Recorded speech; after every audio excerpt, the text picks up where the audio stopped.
조갑제 TV 시청자 여러분 안녕하십니까. 2022년 9월 1일 가을의 첫날입니다. 오후 6시 30분입니다.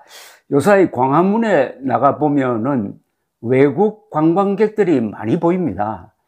속으로는 참 고맙다는 생각을 하게 됩니다. 한국이 지금 입국 절차가 다른 나라에 비해서, 특히 유럽 나라에 비해서 복잡한 편입니다. 그런데도 이렇게 와 주시는구나 하는 생각이 듭니다. 특히 중국 관광객들보다 서양 사람들이 많이 보입니다. 그런데 가장 엄격하게 출입국 통제를 하던 일본과 한국이 드디어 이제 좀 완화를 했습니다. 우리나라가 어떻게 했느냐 하면은 이제는 입국자, 한국으로 들어오는 사람들에 대해서 음성 확인서 제출 의무를 폐지했습니다. 이제는 한국으로 올 때 외국에서 검사 안 하고 와도 된다, 이런 이야기입니다.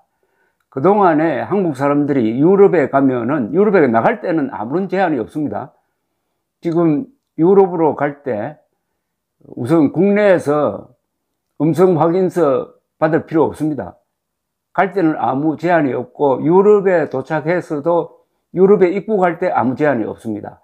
그러나 한국으로 돌아올 때 유럽 현지에서 검사를 받아야 합니다. 검사를 받아서 그걸 제출하고 와야 되는데 72시간 또는 48시간 음성 확인서 또는 신속 항원 검사를 받아야 되는데, 이게 이제 폐지가 되었습니다. 이거 상당히 스트레스를 없애는 겁니다.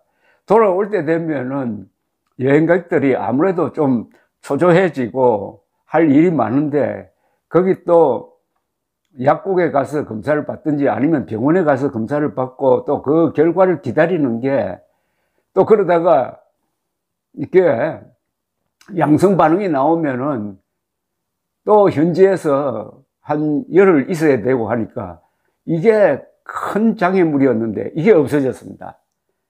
언제부터냐? 9월 3일부터입니다. 9월 3일부터. 그러니까 지금 여행사에 여행 가겠다는 사람들이 막 몰려오고 있다고 그럽니다. 예약자가 막 몰려오고 있다고 그럽니다. 자, 그런데 일본도 완화를 했습니다. 일본은 언제부터냐 하면은 9월 7일부터 일본에 들어가는 관광객 중에서 9월 7일부터 이렇게 완화가 됐습니다. 3번 이상 백신 접종을 맞은 사람은 별도로 음성 확인서가 필요하지 않다, 이겁니다. 그런데 한국 사람들 거의 대부분이 3번 이상 백신 접종을 맞았으니까 일본에 가는 것도 이제 아주 수월하게 되었습니다. 일본에 도착하면은, 또는 한국에 도착하면은 하루 1일 이내에 보건소 등에 가서 검사를 받아야 되는 거, 요거는 변함이 없습니다. 그러나 일단 일본에 가든지 한국에 가든지 들어오는 데는, 입국하는 데는 한국의 경우에는 제한이 폐지된 거고, 일본의 경우에는 3번 이상 접촉 증명서를, 3번 이상의 접종 증명을 한 사람에게는 들어와도 된다. 3번 이상 맞지 않는 사람은 음성 확인서가 필요한 겁니다. 이렇게 됐습니다. 참 좋아졌습니다. 거의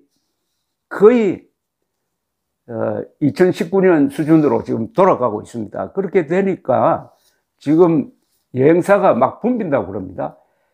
참 좋은 여행사에 따르면은 어제, 그러니까 정부가 그런 완화 방침을 발표한 어제 하루 여행 예약자가 2234명에 달했답니다.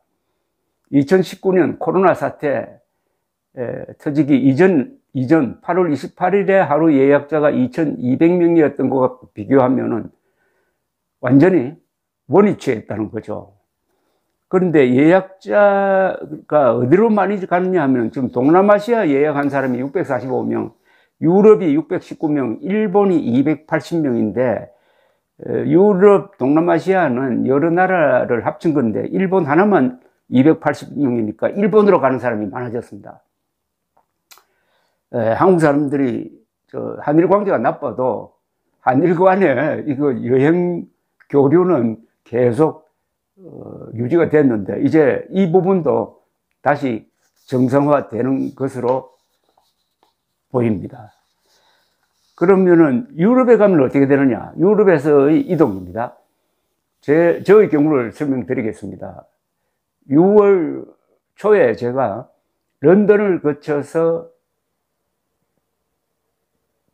벨기에 브뤼셀에 갔습니다. 그리고 브뤼셀에 한 달 이상 체제하면서 거기서 독일도 가고 프랑스도 가고 했습니다. 우선 런던으로 갈 때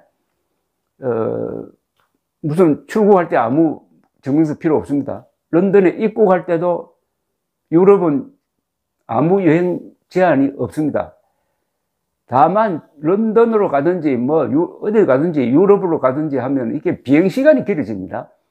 시베리아 상공을 통과하지 못하니까 중국 북부를 가로질러 가지고 중앙아시아를 통해서 유럽을 거쳐서 런던이나 파리나 암스테르담으로 가니까 비행 시간이 한 3시간 길어졌습니다. 런던으로 가는데 14시간 걸렸습니다. 그리고 지금 비행기가 이코노미든 프레스티지든 꽉 찹니다.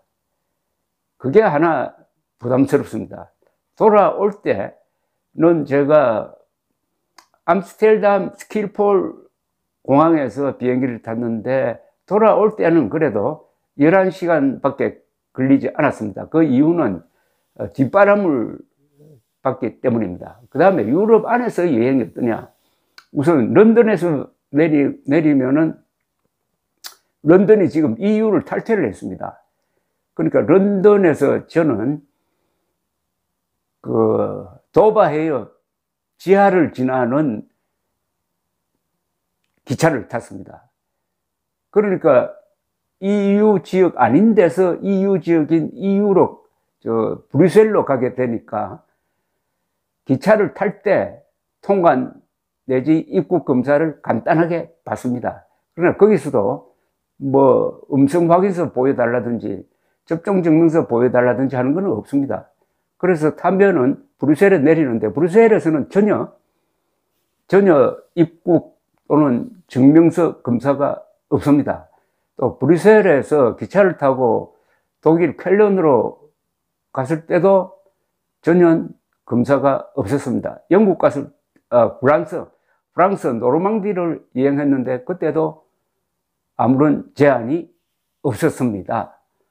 자, 제가 이렇게 설명드리는 것은 여행 좀 많이 하시라는 뜻에서 설명을 드리는데 다만 이런 게 있습니다. 이렇게 지금 여행객이 이렇게 많이 집중되니까 비행기 값이 많이 올라갔습니다. 특히 이 2등석 비즈니스 클래스 값이 많이 올라갔습니다. 그리고 10,000원입니다. 동시에 연결편일 때는 비행기가 연발차 가는 경우가 있습니다. 그러니까 직항로를 고르는 게 좋은데 그게 마음대로 되지 않습니다.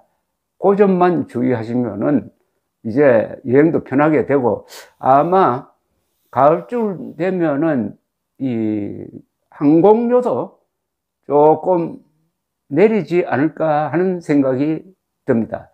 우리나라 사람들이 해외여행을 얼마나 많이 하느냐 하면은 인구가 2.5배나 많은 일본 사람보다 한국 사람들이 해외여행을 더 많이 합니다. 세계에서 해외에 가서 돈 쓰는 걸로는 한국이 세계에서 8등입니다. 연간 한 200억 달러를 씁니다. 그러나 저는 이건 절대 낭비가 아니라고 생각하는 사람입니다. 여행을 많이 하면 거기서 반드시 얻는 게 있고 배우는 게 있으니까요. 여행을 즐겨주시기 바랍니다. 궁금한 사안은 댓글로 남겨주시면 제가 답해 드리겠습니다. 감사합니다.